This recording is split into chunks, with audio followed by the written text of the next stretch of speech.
एक कहानी है एक औरत की जिसकी शादी हो जाती है।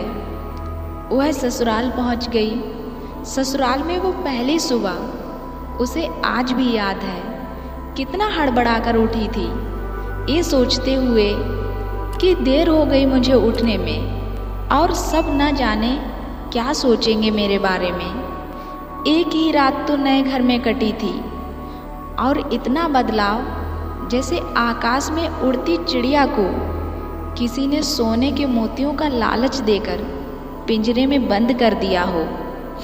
शुरू के कुछ दिन तो यूं ही गुजर गए और हम कुछ दिनों के लिए बाहर घूमने चले गए। जब वापस आए तो सासू माँ की आंखों में खुशी तो थी, लेकिन सिर्फ अपने बेटे के लिए ही वो खुशी दिखी मुझे।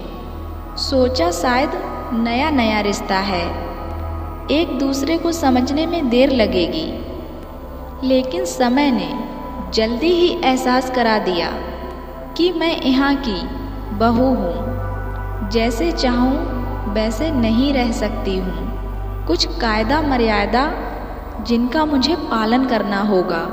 धीरे धीरे बातें करना, धीरे से हंसना, सबके खाने के बाद खाना, ये सब आदतें जैसे अपने आप ही आ गई थी मुझ में। घर में माँ से कभी कभी बात होती थी। धीरे धीरे मायके की आस सताने लगी। ससुराल में पूछा तो कहा गया अभी नहीं, कुछ दिन बाद। जिस पति ने कुछ दिन पहले ही मेरे माता पिता से ये कहा था कि पास ही तो है, कभी भी आ जाएगी, अब उनके भी सुर बदले हुए थे। अब धीरे धीरे समझ आ रहा था कि शादी कोई खेल नहीं, इसमें सिर्फ घर ही नहीं बदलता बल्कि आपका पूरा जीवन ही बदल जाता है।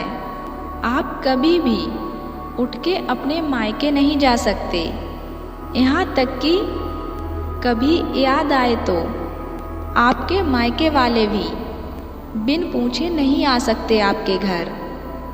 मायके का वो अल्हड़पन, वो बेवाक हंसना, वो झूठे मुंह, रसोई में कुछ भी छू लेना, जब मन चाहे तब उठना, सोना, नहाना, सब बस सब यादें ही रह जाती हैं। ये सब सोच ही रही थी कि अब मुझे समझ आने लगा था कि क्यों विदाई के समय सब मुझे गले लगाकर रो रहे थे।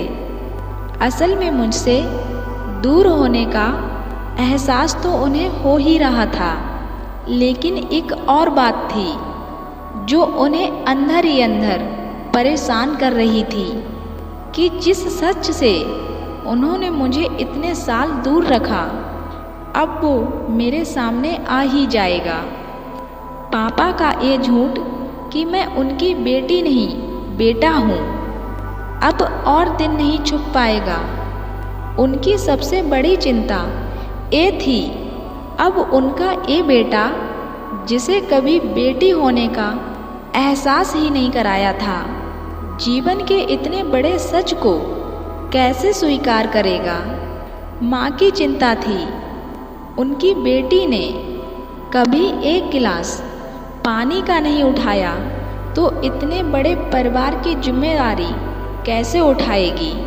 सब इस विदाई और मेरे पराए होने का मर्म जानते थे सिवाय मेरे, इसलिए सब ऐसे रो रहे थे जैसे मैं डोली में नहीं अर्थी में जा रही हूँ। आज मुझे समझ आया उनका रोना गलत नहीं था, हमारे समाज का नियम ही ये है। एक बार बेटी डोली में विदा हुई तो फिर वो बस मेहमान ही होती है।